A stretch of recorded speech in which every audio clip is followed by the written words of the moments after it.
باللہ من الشیطان اللعین الرجیم بسم اللہ الرحمن الرحیم الحمد للہ رب العالمین الصلاة والسلام علی اشرف الانبیاء والمرسلین وعلی آلہ الطیبین الطاہرین المعصومین الذین اذهب اللہ عنہم الرجس وطہرهم تطہیرا اللہم صل علی محمد وعلی محمد اللہم اخرجنا من الظلمات الوهم واکرمنا بنور الفهم اللهم افتح علينا ابواب رحمتك وانشر علينا خزائن علومك برحمتك يا ارحم الراحمين. قال الله الحكيم في القرآن الكريم بسم الله الرحمن الرحيم الذين آمنوا اشد حبا لله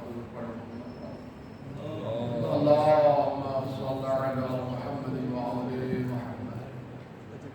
خداوند متعال ارشاد فرما رہا ہے کہ جو مومنین اہل ایمان ہیں والذین آمنوا اشد حبا للہ، وہ اللہ سے شدید محبت کرتے ہیں. محبت الہی کے عنوان پر گفتگو ہماری آپ کے ساتھ جاری ہے اور بیان ہوا کہ محبت کشش کو کہتے ہیں، انجذاب باطنی کو کہتے ہیں، باطنی کشش کو کہتے ہیں، آگاہانہ عالمانہ کشش کو کہتے ہیں. جو انسان اپنے محبوب کی طرف کشش رکھتا ہے اسی کشش کا نام محبت ہے. انسان جس کے وجود میں یہ کشش ایجاد ہوتی ہے، اس کی یہ خواہش ہوتی ہے کہ اس کا محبوب اس کے قریب ہو، اس کی توجہ کا مرکز اور محور اس کا محبوب ہوتا ہے. وہ ہمیشہ اپنے محبوب کے قریب ہونا چاہتا ہے، اپنے محبوب سے گفتگو کرنا چاہتا ہے، محبوب سے کلام کرنا چاہتا ہے، محبوب کی گفتگو کو سننا چاہتا ہے. چونکہ ہر چیز میں اس کو یہ کشش محسوس ہو رہی ہے اور ہر چیز سے اس کو لذت آ رہی ہے. یعنی اگر محبوب کے قریب ہوتا ہے تو لذت آتی ہے، محبوب سے گفتگو کرتا ہے تو لذت آتی ہے، محبوب کی گفتگو کو سنتا ہے تو لذت آتی ہے، محبوب کی خوشبو کو استشمام کرتا ہے تو لذت آتی ہے، محبوب کے شہر میں جاتا ہے تو اس کو لذت آتی ہے. لہٰذا ہر وہ چیز جو اس انسان محب کا اس کے محبوب سے رابطہ برقرار کرے وہ انسان کے لیے لذت آور ہے. لہٰذا اسی موضوع پر گفتگو ہماری کلام کے ساتھ کافی تفصیل سے جاری رہی اور اس نقطے پر آ کر ہم پہنچے کہ اس کی مثال ہم یوں دیتے ہیں جیسے ماں کو بچے سے محبت ہے اور ماں کی بھی خواہش ہوتی ہے کہ بچہ اس کے قریب ہو، اس کی بات سنے، وہ بچے کی بات کو سنے، وہ بچے کی خدمت کرے، بچے کی پرورش کرے، بچے کی تربیت کرے، اس کو اپنی آغوش میں لے، اس کو اپنے سینے سے لگائے. یہ وہ تمام امور ہیں جو ایک ماں کی محبت کے اور ماں کی ممتا کے اظہار کے طریقے ہیں. پھر بیان ہوا کہ ماں بچے سے محبت کرتی ہے، وہ محبت اس محبت کا 1% ہے جو اللہ اپنی مخلوق سے کرتا ہے. لہذا کل مثال میں ہم نے یہ مثال دی کہ اللہ سے متعلق کہ 70 ماؤں سے زیادہ محبت کرنے والا رب. یہاں پر آ کر گفتگو ہماری جب پہنچی تو درس کے بعد آپ مومنین میں سے کچھ مومنین نے سوال کیے کہ کیا یہ فقرہ کسی روایت کا حصہ ہے، کیا کسی روایت میں موجود ہے کہ اللہ ماں سے 70 گنا زیادہ محبت کرتا ہے؟ تو اگر 70 گنا زیادہ کرتا ہے تو 80 گنا کیوں نہیں کرتا، 90 گنا کیوں نہیں کرتا؟ یعنی کیوں 70 بیان ہوا، کیوں 80 بیان ہوا، کیوں 90 بیان ہوا اگر یہ روایت کا حصہ ہے تو؟ چونکہ کل ہم نے روایت ذکر نہیں کی تھی، چونکہ ہم پہلے اپنی یہ گفتگو میں ایک روایت بیان کر چکے تھے. میں نے کل کافی اس کو تلاش کرنے کی کوشش کی، وہ موضوع تو مل گیا لیکن اس کا حوالہ نہیں ملا. ہم جو پہلے گفتگو میں بیان کر چکے تھے وہ ایک واقعہ تھا اور واقعہ کچھ اس انداز میں تھا کہ وہ صحابی رسول خدا صلی اللہ علیہ وسلم حضرت کی خدمت میں زیارت کے لیے آ رہا ہے. راستے میں مشاہدہ کرتا ہے کہ ایک گھونسلے میں ایک پرندے کے کچھ بچے موجود ہیں.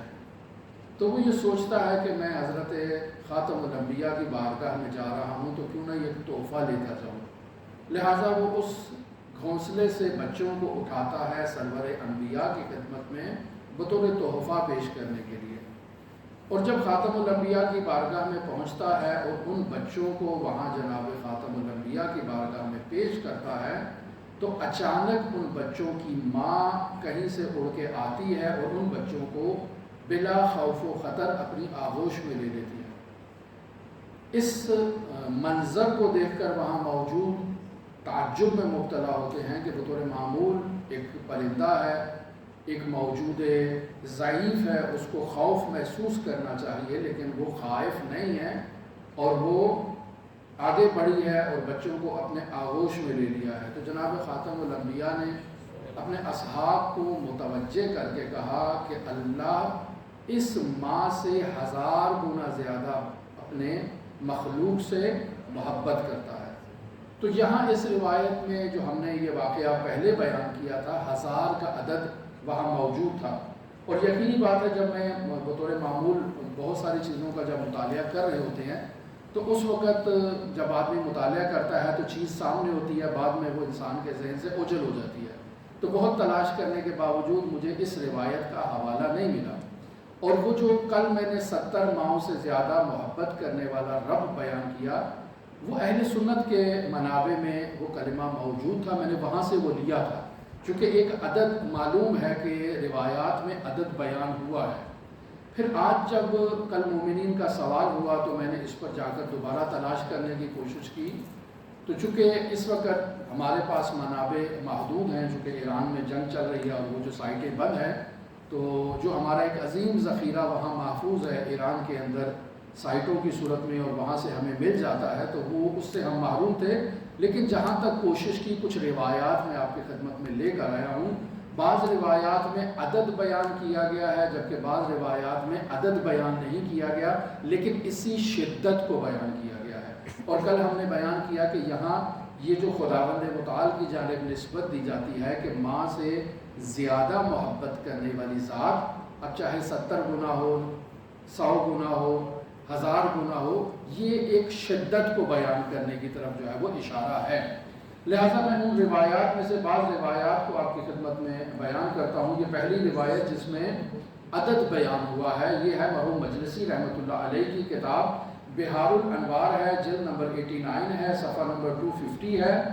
یہاں در واقع قرآن مجید کی کسی آیت کے ذیل میں یہ گفتگو ہو رہی ہے، یعنی قولہ عز وجل، اللہ تبارک و تعالیٰ کا قول ہے الرحیم، یعنی کسی آیت میں یہ کلمہ رحیم استعمال ہوا ہے، تو اس کی تشریح میں حضرت بیان فرماتے ہیں قال واما قولہ، یعنی حضرت فرماتے ہیں کہ یہ جو خداوند متعال نے رحیم کہا ہے، الرحیم معناہ انہ رحیم بعبادہ، رحیم کا مطلب یہ ہے کہ وہ ذات اپنے بندوں پر رحیم ہے، ومن رحمتہ انہ خلق مئۃ رحمت، اور اس کی رحمت میں سے یہ ہے کہ اس ذات نے 100 رحمت کے اجزاء کو خلق کیا ہے، یعنی رحمت جب خداوند متعال خلق فرما رہا ہے تو اس کے 100 اجزاء تھے، جعل منها واحد رحمتا واحدتا فی الخلق کلہم، یعنی اللہ نے ان 100 اجزاء میں سے ایک جزو کو تمام مخلوقات میں دے دیا، انہی مخلوقات میں سے ایک مخلوق ماں ہے کہ اللہ نے اس کے وجود میں اس رحمت کو ڈال دیا۔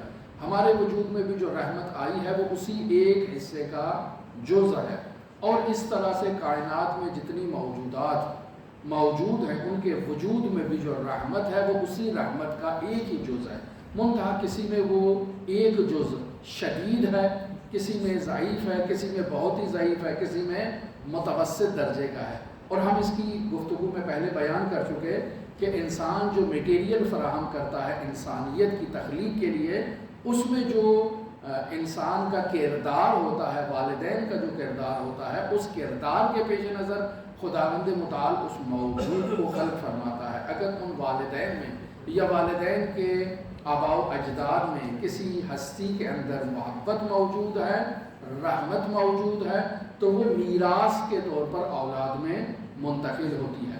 شجاعت موجود ہے تو وہ اولاد میں منتقل ہوتی ہے. سخاوت موجود ہے تو وہ اسی تناسب سے اولاد میں منتقل ہوتی ہے. لہٰذا انسان جب بچے کی تربیت کرنا چاہتا ہے، یعنی صاحب اولاد ہونا چاہتا ہے، تو اسے ان مراحل سے گزرنا پڑتا ہے کہ وہ پہلے اپنی تربیت کرے. وہ کمالات جو وہ چاہتا ہے کہ اس کے بچے میں منتقل ہوں، ان کمالات کا پہلے وہ خود پیکر بنے، خود مجسمہ بنے، مرد بھی اور عورت بھی، اور پھر اس کے بعد بچے کے لیے جو ہے وہ مراحل کا آغاز کریں. یعنی اس کے بعد ایک دوسرے کے قریب جائیں تاکہ بچے کے جو تکوین کے مراحل ہیں وہ آغاز ہو سکیں، اور باقی ان تمام مراحل میں بھی وہ اس کا خیال رکھیں. جیسے وہ مدنی صاحب خطاب فرما رہے تھے اور انہوں نے اپنے خطاب میں شیخنا الاعظم شیخ مرتضیٰ انصاری کا ذکر کیا کہ وہ اس قدر جلیل القدر ہستی تھی، مرجعیت عظمیٰ کے مقام پر پہنچے تھے. 2 امام ہستیوں سے انہیں مرجعیت کی تصدیق اور تائید بھی ملی تھی.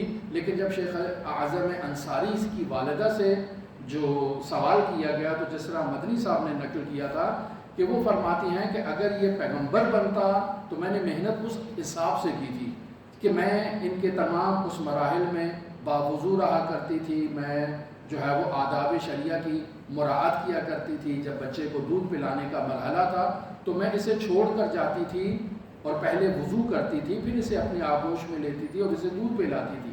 بس درواقع یہ اس تربیت کے مراحل کا نتیجہ ہے کہ شیخنا الاعظم مرتضیٰ انصاری وہ عظیم الشان جلیل القدر فقیہ عظمیٰ بنے کہ جنہیں 2 اماموں نے گواہی دی ہے اور وہ شیخنا الاعظم بنے ہیں. اور ان کے پیچھے اس ماں کی تمام محنت اور اس مشقت کا کردار موجود ہے.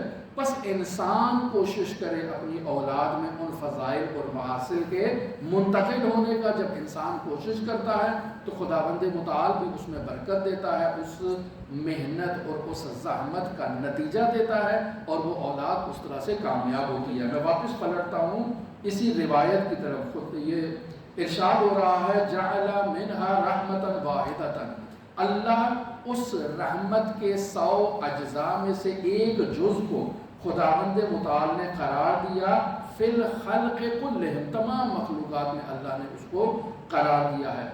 فَبِهَا يَتَرَاحَمُ النَّاسِ، اسی ایک جز کی بدولت جو ہے وہ لوگ آپس میں ایک دوسرے پر رحمت کرتے ہیں، ایک دوسرے سے محبت کرتے ہیں، ایک دوسرے پر شفقت کرتے ہیں، ایک دوسرے کے ساتھ نیکی کرتے ہیں. یہ اس ایک جز کا نتیجہ ہے.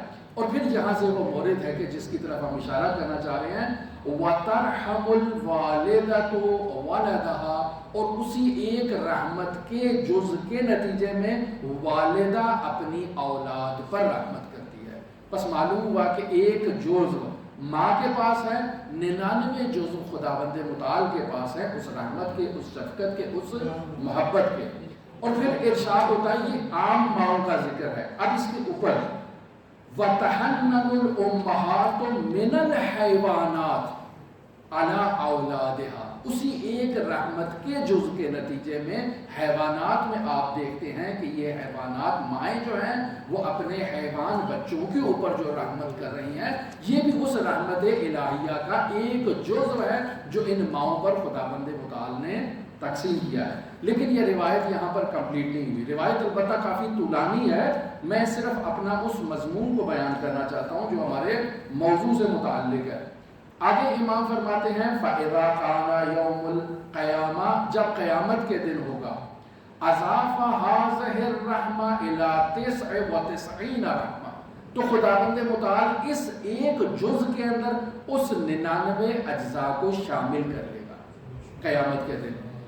فَيَرْحَمُ بِهَا أُمَّةَ مُحَمَّدٍ، خداوند متعال اس 100 رحمت کے اجزاء سے امت محمد پر اپنی رحمت کی برسات کرے گا، اور امت محمدہ پر خداوند متعال جو ہے وہ اپنی اس رحمت کو لے کر آئے گا.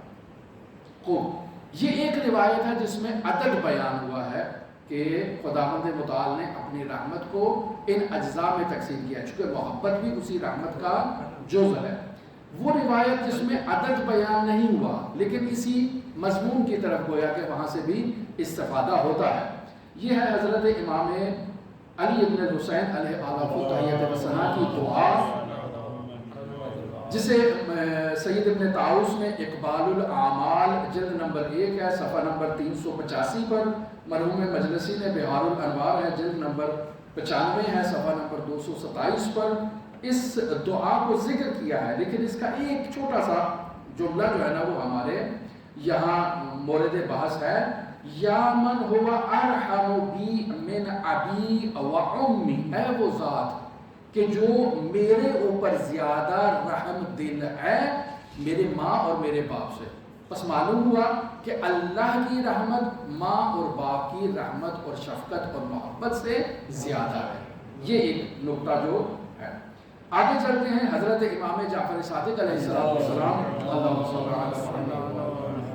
مرحوم کلینی نے کتاب شریف کافی ہے جلد نمبر 2 ہے، کتاب الایمان والکفر ہے، اس میں باب رحمت کے اندر یہ روایت کا یہ حصہ ذکر ہے، ان اللہ ارحم بعبادہ من الوالدۃ بولدها، اللہ ارحم ہے من عبادہ، یعنی ماں اور باپ ان کی رحمت سے زیادہ وہ ارحم الراحمین ہے، یعنی اس کی رحمت واسعہ ہے ان ہستیوں میں، یعنی ماں اور باپ میں جو محبت ہے، جو رحمت ہے، جو شفقت ہے، وہ اللہ کی رحمت سے قلیل ہے، محدود ہے۔ بس یہاں بھی معلوم یہ ہوتا ہے کہ اللہ میں شدت ہے، جبکہ مخلوق میں یعنی ماں اور باپ میں جو رحمت اور محبت اور شفقت پائی جاتی ہے وہ نسبتاً محدود ہے۔ پھر آگے چلتے ہیں، مرحوم مجلسی بہار الانوار جلد نمبر 67 ہے اور صفحہ نمبر 24 ہے۔ یہ روایت مجھے اہل سنت کے منابع میں بھی اس سے ملتی جلتی روایت ملی ہے۔ خوب یہاں ہے، روی ان النبی صلی اللہ علیہ وآلہ وسلم رأى امرأة من السبی فی بعض الغزوات، یعنی رسول خدا صلی اللہ علیہ وآلہ وسلم جنگ کے میدان میں موجود ہیں اور وہاں جنگی قیدیوں کے درمیان ایک عورت کو رسول خدا مشاہدہ کرتے ہیں، قد اخذت صبیا لها فالزقته ببطنها وارضعته، کہ وہ وہاں ان قیدیوں کے درمیان اپنے بچے کو تلاش کرتی ہے، اس کو اپنے سینے سے لگاتی ہے اور اس کو اپنا دودھ پلاتی ہے۔ فقال رسول اللہ صلی اللہ علیہ وآلہ وسلم، حضرت فرماتے ہیں، اترون هذه الطارعة ولدها في النار، کیا تم یہ سمجھتے ہو، یہ گمان کرتے ہو کہ یہ عورت اپنے بچے کو آگ میں ڈال سکتی ہے؟ کیا ایسا تصور کرتے ہو؟ قالوا، انہوں نے کہا، لا واللہ، ہرگز نہیں، اللہ کی قسم ہرگز ہم ایسا تصور نہیں کر سکتے کہ یہ ماں اپنے بچے کو اٹھا کر آگ میں دھکیل دے، آگ میں ڈال دے۔ وَهِيَ تَقْدِرُ عَلَىٰ أَنْ لَا تَطْرُحَهُ، یعنی اس کی قدرت ہی نہیں رکھتی ہے کہ یہ اپنے بچے کو آگ میں ڈال دے، چونکہ اس میں شفقت ہے، اس میں محبت ہے، یہ اس شفقت اور محبت کی وجہ سے اپنے بچے کو آگ میں نہیں دھکیل سکتی ہے۔ تو اب یہاں رسول خدا، فقال رسول اللہ صلی اللہ علیہ وآلہ وسلم، حضرت کیا فرماتے ہیں؟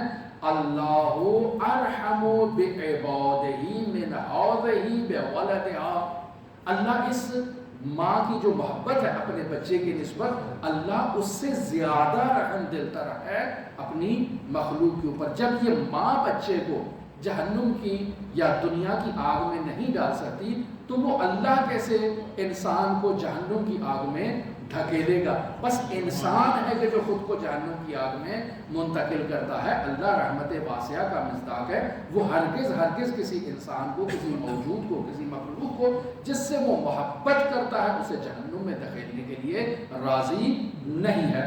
ابھی ہماری گفتگو در حقیقت کل جو سوال ہوا اس کے جواب کے متعلق تھی۔ میں دوبارہ واپس اسی موضوع کی طرف آتا ہوں کہ اللہ اپنی مخلوق سے محبت کرتا ہے، اور یہ جو آیا سرنامہ کلام دی والذین آمنوا اشد حبا للہ کے مخلوق میں جو ایمان لے کر آئے ہیں وہ اللہ سے شدید محبت رکھتے ہیں۔ اب جب انسان اللہ سے محبت رکھتا ہے اور اللہ بھی انسان سے محبت رکھتا ہے، تو یہاں جب انسان اللہ سے محبت رکھتا ہے تو اس محبت کی کچھ اقسام ہیں، جس میں ہم کل بھی آپ کی خدمت میں اشارہ کر چکے کہ ایک محبت بالذات ہے، ایک محبت بالعرض ہے۔ محبت بالذات کہ انسان کسی ذات سے محبت کرتا ہے، اس ذات میں موجود خصوصیت کی وجہ سے اس کو پسند کرتا ہے، مثلا اس کی آواز بہت دل نشین ہے، اس وجہ سے انسان اس سے محبت کرتا ہے، اس کا چہرہ بہت خوبصورت ہے، اس وجہ سے انسان اس سے محبت کرتا ہے، اس میں اور کوئی ایسی خاص خصوصیت موجود ہے، مثلا سخاوت ہے، مثلا شجاعت ہے، مثلا عدالت ہے، جس وجہ سے انسان اس موجود سے محبت کرتا ہے۔ ممکن ہے اگر اس میں شجاعت ہو لیکن اس کا چہرہ خوبصورت نہ ہو، انسان شجاعت کی وجہ سے محبت کر رہا ہے، سخاوت کی وجہ سے محبت کر رہا ہے، اور ایک دفعہ ایسے بھی ہو سکتا ہے کہ اس کا چہرہ بھی خوبصورت ہو، اس کا کردار بھی خوبصورت ہو، اس کی گفتار بھی خوبصورت ہو، اس کی آواز بھی خوبصورت ہو، جیسے حضرات اہل بیت علیہ السلام ہیں جو کمالات کا مجسمہ ہے، اور انسان ان سے محبت کرتا ہے ان کی ذوات کو مد نظر رکھتے ہوئے، ان کے محاسن کو مد نظر رکھتے ہوئے، ان کی خوبصورتیوں کو مد نظر رکھتے ہوئے، جیسے امام رضا نے فرمایا کہ فَإِنَّ النَّاسَ لَوْ عَلِمُوا مَحَاسِنَ كَلَامِنَا لَاتَّبَعُونَا، اگر لوگوں کو ہمارے کلام کی خوبصورتی کا علم ہو جائے تو وہ ہماری پیروی کریں گے۔ بس انسان جو ان ہستیوں کی پیروی کر رہا ہے، ان کا شیدائی ہے، ان کا عاشق ہے، ان کے وجود اطہر میں موجود کمال اور خوبصورتی کی وجہ سے انسان ان کا عاشق ہے، اور یہ محبت جو ہے یہ محبت بالذات ہے، ان ہستیوں کی ذات کی وجہ سے انسان جو ہے وہ ان سے محبت کرتا ہے۔ ایک محبت بالعرض ہے، وہ محبت بالعرض یہ ہے کہ ہر وہ موجود جو انسان کو اس کے محبوب تک پہنچا دے، انسان اس سے بھی محبت کرتا ہے۔ مثلا میں آپ کے سامنے امام رضا کے اقوال کو بیان کر رہا ہوں، آپ کی امام رضا سے محبت ہے بہت شدید، تو چونکہ میں امام رضا کے اقوال بیان کر رہا ہوں آپ مجھ سے محبت کرتے ہیں، کہ میں واسطہ بن رہا ہوں آپ کے لیے دریچہ معرفت کو کھولنے کا، کہ آپ اس ہستی سے جو ہے جس سے محبت رکھتے ہیں اس کا کلام آپ تک پہنچ رہا ہے۔ تو یہ بھی بالعرض محبت ہے، بالذات محبت آپ کو امام رضا سے ہے، بالعرض محبت آپ کو ہر اس چیز سے ہے جو آپ کو آپ کے محبوب تک منتقل کر رہی ہے۔ وسیلے سے جی وسیلے سے محبت، جیسے آپ نے فرمایا وسیلے سے محبت، ذریعے سے محبت کہ جو آپ کو آپ کے محبوب تک پہنچا دے۔ دوسری، اب یہاں ہم نے کل مثال دی تھی حضرت سید الشہداء علیہ آلاف و تحیت و ثنا کی، کہ انسان حضرت سید الشہداء سے محبت رکھتا ہے۔ اب ہر وہ شے جو انسان کو سید الشہداء تک پہنچائے انسان اس سے بھی محبت کرتا ہے۔ بس یہ علم مبارک ہے، انسان محبت کرتا ہے کہ یہ وسیلہ ہے سید الشہداء تک پہنچنے کا۔ انسان اس فرش عزا سے محبت کرتا ہے کہ یہ وسیلہ ہے معارف سید الشہداء کا، مصائب سید الشہداء کا، عزائے سید الشہداء کا۔ بس یہ وسیلہ سے محبت کر رہا ہے اس وجہ سے چونکہ یہ اس کے محبوب حسین ابن علی تک پہنچنے کا ایک ذریعہ ہے۔ پھر اس کی ہم نے ایک مثال دی کہ انسان کربلا سے محبت کرتا ہے، حالانکہ انسان جو کربلا سے محبت کر رہا ہے یہ محبت بالعرض ہے، لیکن بس اوقات یہی محبت بالعرض بعض لوگوں کے لیے محبت بالذات بن جاتی ہے۔ ان کے دلوں میں حسین ابن علی کی محبت تو ہے، لیکن چونکہ حسین ابن علی کی وہ معرفت کاملہ موجود نہیں ہے، انہیں بس کربلا کا علم ہے کہ حسین ابن علی کربلا میں آ کر شہید ہوئے تھے، لہٰذا وہ کربلا سے بالذات محبت کرتے ہیں، اور ہر وہ موجود جو وسیلہ بنے ان کے کربلا تک پہنچنے کا وہ اس موجود سے بھی محبت کرتے ہیں۔ بس یہ محبت بالعرض ہو جائے گی، وگرنہ در حقیقت یہ محبت حسین ابن علی سے محبت جو ہے وہ محبت بالذات ہے، اور کربلا سے محبت بھی محبت بالعرض ہے۔ لیکن اس شخص نے اس کو تبدیل کر دیا ہے چونکہ اس کی معرفت کا زینہ اتنا بلند نہیں ہے، لہٰذا یہاں تشکیل آ جائے گی محبت کے اندر کسی کے گناہ میں آتا ہے۔ جی یہ گناہ نہیں، گناہ نہیں ہے، یہ انسان کی معرفت کے درجات ہیں۔ ایک دفعہ انسان کی معرفت کا درجہ اس قدر بلند ہے، اگر اسی زاویے کو آگے لے کر چلیں تو ہم اس کو آگے آپ کی خدمت میں البتہ آگے ہی چل کے بیان کرتے ہیں، تو یہ انسان کے درجات ہوتے ہیں۔ پھر ایک محبت اصیل ہے، محبت خالص ہے، اور ایک محبت بے طبع ہے۔ یہ محبت اصیل میں مثلا انسان حسین ابن علی سے جو محبت کرتا ہے یہ محبت اصیل ہے، محبت خالص ہے، اور ہر وہ چیز جو حسین ابن علی سے منسوب ہے جسے وسیلے کا نام دیا انسان اس سے محبت کرتا ہے، یہ محبت بے طبع ہے۔ جیسے انسان حسین ابن علی کے حرم مطہر میں جا کر قالین سے محبت کرتا ہے، وہاں موجود جو پتھر ہیں ان سے محبت کرتا ہے، وہاں موجود پانی سے محبت کرتا ہے، وہاں موجود خاک شفا سے محبت کرتا ہے، وہاں موجود دیواروں پہ لگے ہوئے بیرکوں سے، پرچموں سے محبت کرتا ہے، وہاں طعام سے محبت کرتا ہے جو نیاز اور لنگر تقسیم ہوتا ہے، وہاں کے خادموں سے محبت کرتا ہے۔ یہ سب محبت بالطبع ہے۔ اور محبت اصیل کون سی ہے؟ جو حسین ابن علی کے ساتھ اس کو محبت ہے۔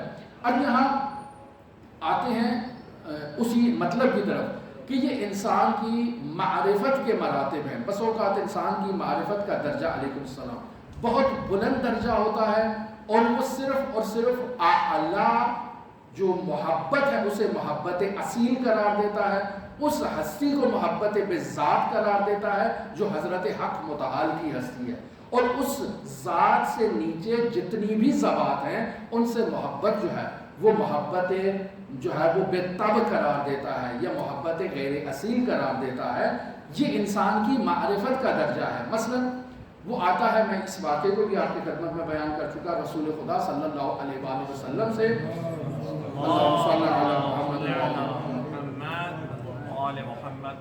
یہ واقعہ مرحوم دیلمی نے کتاب شریف ارشاد القلوب ہے، جلد نمبر 1 ہے، صفحہ نمبر 161 پر اس روایت کو ذکر کیا ہے۔ وہ رسول خدا صلی اللہ علیہ وآلہ وسلم ایک جوان سے روبرو ہوتے ہیں، رسول خدا کے اطراف میں اصحاب کا جھرمٹ موجود ہے۔ وہ جوان رسول خدا صلی اللہ علیہ وآلہ وسلم کے سامنے آتا ہے، مسکراتا ہے، تبسم کرتا ہے۔ رسول خدا پوچھتے ہیں وجہ کیا ہے؟ کہا یا رسول اللہ آپ سے محبت کرتا ہوں۔ کہا اچھا بتاؤ مجھ سے زیادہ محبت کرتے ہو یا باپ سے زیادہ محبت کرتے ہو؟ کہا نہیں، آپ سے زیادہ محبت کرتا ہوں۔ کہا بتاؤ مجھ سے زیادہ محبت کرتے ہو یا ماں سے زیادہ محبت کرتے ہو؟ کہا یا رسول اللہ آپ سے محبت کرتا ہوں۔ کہا مجھ سے محبت کرتے ہو یا اللہ سے زیادہ محبت کرتے ہو؟ تو وہ جواب اس کا سنیں، وہ کہتا ہے اللہ اللہ اللہ یا رسول اللہ، یعنی یا رسول اللہ یہ آپ نے کیا بات کر دی؟ آپ نے اپنا قیاس خداوند متعال کے ساتھ کیا ہے۔ لیس ھذا لک ولا لأحد، یا رسول اللہ وہ جو محبت میں اللہ سے کرتا ہوں وہ نہ تو آپ کے ساتھ ہے نہ ہی کسی اور کے ساتھ ہے، وہ اللہ کے ساتھ مخصوص محبت ہے، کیوں؟ چونکہ وہ محبت بذات ہے۔ یا رسول اللہ آپ سے جو محبت کرتا ہوں وہ محبت بالطبع ہے، یعنی انما احببتک لحب اللہ، یا رسول اللہ میں آپ سے محبت کرتا ہوں اللہ کی محبت کی وجہ سے، چونکہ آپ اللہ تک پہنچنے کا ذریعہ ہیں۔ تو آپ چونکہ اللہ تک پہنچنے کا ذریعہ ہے اس وجہ سے آپ سے محبت کرتا ہوں۔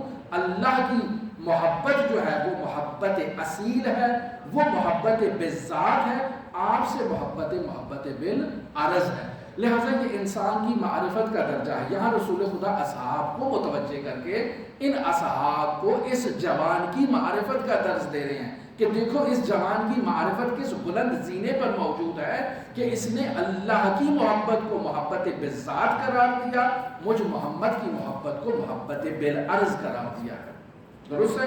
اب ایک انسان کی معرفت اس درجے کی نہیں ہے تو وہ رسول خدا صلی اللہ علیہ وسلم کی محبت کو محبت بذات قرار دیتا ہے اور باقی چیزوں کو محبت بالعرض قرار دیتا ہے۔ ایک انسان حسین ابن علی کی محبت کو محبت بذات قرار دیتا ہے اور باقی چیزوں کو بالعرض قرار دیتا ہے۔ ایک انسان کربلا کی محبت کو محبت بذات قرار دیتا ہے اور باقی سجدگاہوں کی اور لنگر و نیاز کی محبت کو محبت بالعرض قرار دیتا ہے۔ یہ انسان کے معرفت کے درجات ہیں۔ جو انسان سے آپ اس کے وجود کو ٹٹولیں گے وہ آپ کو اپنی محبت کی حقیقت کھول کر دکھائے گا اور آپ کو اس ذات کی طرف لے جائے گا کہ جس سے اس کو محبت بذات ہے۔ جیسے اس نوجوان کو رسول خدا سے محبت تھی، رسول خدا کو کہتا تھا یا رسول اللہ میں آپ سے محبت کرتا ہوں۔ کہا ماں سے محبت زیادہ کرتے ہو یا مجھ سے؟ باپ سے زیادہ محبت کرتے ہو یا مجھ سے؟ کہا نہیں یا رسول اللہ آپ سے۔ لیکن جب اللہ کی اور رسول خاتم کی بات ہوئی تو کہا اللہ اللہ اللہ یا رسول اللہ یہ آپ نے کیا کہہ دیا؟ میں آپ سے محبت کرتا ہوں اس وجہ سے کہ آپ اللہ تک پہنچنے کا ذریعہ ہے۔ اب آگے چلتے ہیں، ایک ہے مقام فنا اور ایک ہے مقام لذت۔ مقام فنا مثلا دیکھیں مقام لذت کیا ہے کہ انسان محبت کی گہرائی میں دراصل اس کے پیچھے ایک لذت موجود ہوتی ہے۔ انسان جب بھی کسی بھی موجود سے کسی بھی حقیقت سے محبت کرتا ہے تو اس محبت کے پیچھے ایک لذت موجود ہے۔ مثلا انسان حسین ابن علی سے بھی محبت کرتا ہے تو اس محبت کے پیچھے ایک جو لذت موجود ہے وہ لذت گریہ ہے، وہ لذت عزا ہے، وہ لذت انسان کے وجود کا سبق ہو جانا ہے۔ جب انسان آنسو بہاتا ہے تو انسان گناہوں سے جو ہے وہ ہلکا ہو جاتا ہے۔ یہ انسان جو گناہ جس کے جھڑ جاتے ہیں، اس جھڑنے کے نتیجے میں یہ انسان پاکیزہ ہو جاتا ہے۔ مزید اس کو حسین ابن علی کے اس کے وجود میں جذبہ ایجاد ہوتا ہے، عشق ایجاد ہوتا ہے، مزید حسین ابن علی کے عزا میں اور حسین ابن علی کے غم میں یہ مزید اپنا کردار ادا کرنے کی کوشش کرتا ہے۔ بس اس کے پیچھے بھی ایک لذت موجود ہے، ایک لطف موجود ہے جو اس کے گناہوں کے جھڑنے کا نتیجہ بن رہا ہے۔ اور بس اوقات انسان جو ہے وہ اپنے محبوب کی طرف، یہ اپنی جگہ یہ ایک لذت ہے، لیکن بس اوقات انسان اس لذت کی طرف متوجہ نہیں ہوتا ہے۔ انسان صرف اپنی محبت کی طرف متوجہ ہوتا ہے، اپنے معشوق کی طرف متوجہ ہوتا ہے۔ اور جب انسان اپنے محبوب کی طرف متوجہ ہوتا ہے تو انسان آہستہ آہستہ تمام اغیار کو پیچھے ہٹاتا چلا جاتا ہے۔ جب تمام اغیار ہٹ جاتے ہیں تو انسان کی توجہ صرف محبوب کی طرف ہے، لہٰذا وہ نہیں دیکھتا کہ میں عزا میں جا رہا ہوں تو یہاں سے کوئی گولی آ سکتی ہے، یہاں سے کوئی پٹاخہ چل سکتا ہے، کوئی بم ہو سکتا ہے، میں شہید ہو سکتا ہوں۔ ان چیزوں کی طرف متوجہ ہی نہیں ہے، وہ متوجہ ہے حسین ابن علی کی طرف۔ لہٰذا تمام وہ چیزیں جو انسان کا راستہ روک سکتی تھی، انسان ان سے غافل ہے، ان کی طرف متوجہ ہی نہیں ہے۔ اور بس اوقات انسان ایسا اپنے محبوب کی طرف متوجہ ہوتا ہے کہ انسان کو اپنے ذات کی ہوش نہیں رہتی ہے۔ انسان عزا کر رہا ہے، ماتم کر رہا ہے، سینے پہ جو ہے وہ عزاداری کر رہا ہے، سینے سے خون نکل رہا ہے، درد ہو رہی ہے، نہ اس کو خون کا احساس ہے، نہ اس کو درد کا احساس ہے، اور وہ اسی شدت کے ساتھ اپنے سینے کو عزاداری میں استعمال کر رہا ہے اور اس کو کسی قسم کی تکلیف محسوس نہیں ہو رہی ہے۔ یہ انسان فنا کے مقام پر پہنچ چکا ہے، یعنی اپنے محبوب سے محبت میں یہ اپنے وجود سے غافل ہو چکا ہے، اس کو اپنی وجود کی طرف جو ہے وہ توجہ نہیں ہے۔ بس یہ محبت کی قسم جو ہے یہ فنا کی محبت ہے، اور اس کے پیچھے بھی ایک لذت موجود ہے، اور وہ لذت انسان کا گناہوں سے پاکیزہ ہو جانا ہے۔ وہ انسان کا اس کے محبوب کے قریب ہو کر، جو اس محبوب سے جو ہم کلام ہوتا ہے، جو اس کی کرامات کو دیکھتا ہے، جو اس کے معجزات کو دیکھتا ہے، اس کی عنایات کو دیکھتا ہے، اس کی رحمتوں کو جو دیکھتا ہے، اس توجہ سے انسان کے وجود میں جو لذت آتی ہے، یہ ایک مقام دوسرا مقام ہے۔ لہذا انسان ان حقائق کی طرف توجہ کرے۔ ابھی محبت کی اقسام مزید بھی ہیں جو کل آپ کی خدمت میں بیان کروں گا۔ انسان اس حقیقت کی طرف متوجہ ہوتا ہے کہ انسان کی معرفت کا درجہ جس قدر بڑھتا چلا جاتا ہے، یہ انسان اپنے محبوب کے قریب ہوتا چلا جاتا ہے، اور جس قدر اس انسان کو اس کے محبوب سے محبت ہوتی ہے، یہ اپنے وجود سے غافل ہوتا ہے، اپنی حقیقت سے غافل ہو جاتا ہے۔ ہر وقت، ہر لمحہ، ہر لحظہ یہ اپنے محبوب کی طرف متوجہ ہے۔ اس کی وہ مثالیں جو ہمارے معاشرے میں عشق مجازی سے متعلق دی جاتی ہیں، وہ اس محفل سے زیب نہیں دیتی کہ وہاں پر دوں، وگرنہ وہاں پر بھی انسان انہی چیزوں کا جب مطالعہ کرتا ہے تو انسان متوجہ ہو جاتا ہے کہ محبت کا ایک اعلیٰ درجہ اس حد تک ہوتا ہے کہ انسان اس درجے پر پہنچ کے اپنے محبوب کی طرف اس قدر جو ہے وہ اس میں جھکاؤ رکھتا ہے کہ انسان اپنی ذات سے غافل ہو جاتا ہے۔ اور جب انسان اپنی ذات سے غافل ہو جائے تو اب اس کے اور اس کے محبوب کے درمیان فاصلہ موجود نہیں رہتا ہے، اور یہ اپنے محبوب سے لقاء اور وصال کے مرتبے پر ہے۔ ایسی ہی چیز کی طرف خداوند متعال ارشاد فرما رہا ہے، والذین آمنوا اشد حبا للہ، وہ جو ایمان لے کر آئے نا وہ اللہ سے ایسی ہی شدید محبت کرتے ہیں۔ بس ہم نے اس درجے پر پہنچنا ہے۔ ہر انسان معاشرے میں جو موجود ہے اس کے وجود میں ایسی محبت اللہ سے نہیں ہے، حسین ابن علی سے ایسی محبت نہیں ہے، صدیقہ طاہرہ فاطمہ زہرا سے ایسی محبت نہیں ہے، لیکن یہ انسان اپنے وجود پر کام کر کے، محنت کر کے اپنے آپ کو محبت کے اس بلند مرتبے پر پہنچا سکتا ہے۔ بس ہم میں سے ہر مومن کے وجود میں اللہ سے محبت کی شمع بھی ہے، علی سے محبت کی شمع بھی ہے، حسین ابن علی سے محبت کی شمع بھی ہے، صاحب الزمان سے محبت کی شمع بھی ہے۔ ہم اس شمع کو مزید روشن کر سکتے ہیں، مزید مضبوط کر سکتے ہیں، تاکہ انسان کا ان ذوات سے رابطہ ایسا برقرار ہو جائے کہ انسان جدھر منہ کرے اس کی توجہ صاحب الزمان کی طرف ہو، جدھر انسان متوجہ ہو اس کو صاحب الزمان کے آثار دکھائی دیں۔